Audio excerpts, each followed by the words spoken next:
گا، اس کے دل کے اندر تکبر ہوگا تو میرے رب نے یہ قانون قدرت بنا دیا کہ دنیا میں چلتے پھرتے جو بھی تکبر کرے گا اسے کل قیامت والے دن جنت میں سے کوئی حصہ بھی نہیں دیا جائے گا،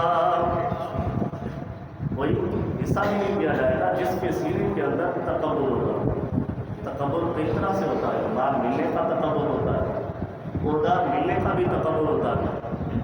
اور نیک عمل کرنے کا بھی تکبر ہوتا ہے۔ بسا اوقات ایسے نمازی بھی ہوتے ہیں جو نماز پڑھنے کے بعد احسان جتلا رہے ہوتے ہیں کہ ہم نماز پڑھتے ہیں، یہ نہیں معلوم کہ اللہ توفیق دیتا ہے، اور اسی طرح سے نیک عمل کرتے ہیں تو تکبر کر رہے ہوتے ہیں کہ فلاں جگہ پہ ہم نے یہ نیک عمل کیا تھا، یہ نہیں ہے کہ اللہ نے توفیق دی ہے تو ہم نے یہ عمل کیا۔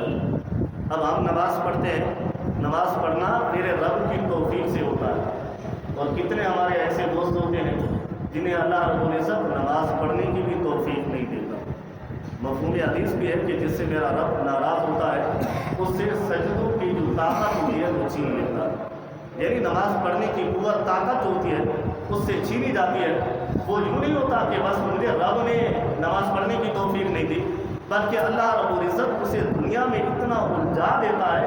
اس کے پاس وقت ہی میسر نہیں ہوتا کہ میں اللہ کی بارگاہ میں جا کر سجود و سجود بھی ہو سکوں۔ اللہ رب العزت کی قدرت ہے